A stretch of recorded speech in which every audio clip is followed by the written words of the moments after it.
i-serve na natin. Yes. Ma, okay lang ba kung mag-add tayo ng isa pa? Ha?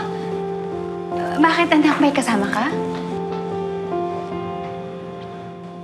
Actually, dapat surprise to sa'yo eh. Pero, in-invite ko yung boyfriend ko para ma-meet mo na siya. Oo naman! Ang bongga naman! May +1 pa! Eto ba kasama mo din nung bumalik ka ng Pilipinas? Taga Milan din. Mamaya na yan. Okay. Tulungan mo muna ako baka dumating na yun. Okay. Wow!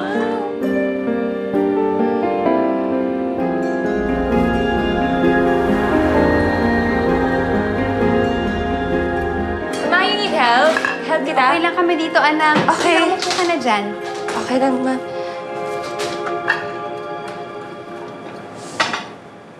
Speaking pala of boyfriend, ma, ikaw ba hindi ka nagka-boyfriend after kay daddy?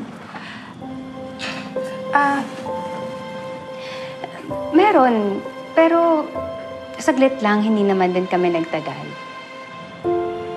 Oh my gosh! Sino, ma? Sino boyfriend mo?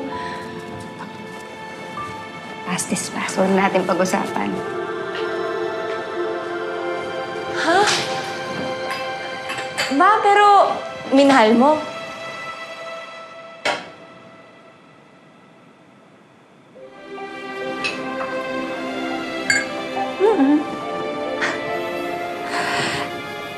Siyempre, after nung breakup, may closure naman kayo, no? Hindi. Walang ganon, anak. Bakit parang ganun? So, paano open-ended siya? Ma, feeling ko pa nagkita ulit kayo, mai-in-love ka na naman dun. Ayoko isipin. Napkin Rose. Papasa siya sa akin pag na-meet ko siya.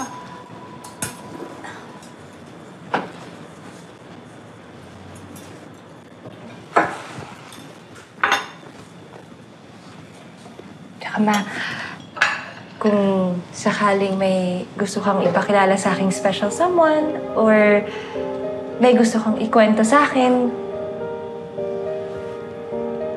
promise no secrets, ha?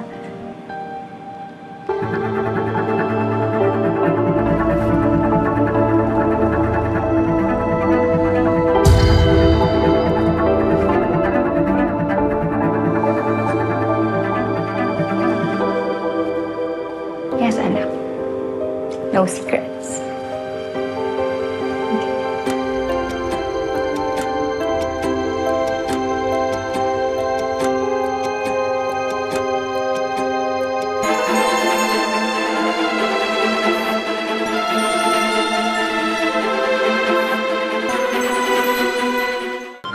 Sagutin ko muna. Ako? Bako, tita. Hello. Ano ba yan? Bakit ba? Sagutin ko lang. Okay. Rose! Rose! Oh my God, Rose! Oh my God! Sandali, huminga ka nga muna. Ano bang problema? Si Renz! Si Renz! Ano si Renz? Naalala mo ba, nung sinabi namin sa'yo na nakita ni Jerry si Renz sa mall sa Milan? Oo, yung kasama niya yung bago niyang girlfriend. Naging kaibigan kasi ni Jerry, yung kapatid ng babaeng yun. Ngayon lang namin nalaman na apo pala siya ni Lily. Lily Zhang, yung ex-mother-in-law mo. Yung anak ni Matt, kaibigan ni Jerry. Sino, si Gwen? Oo, yun nga, Gwen ang pangalan.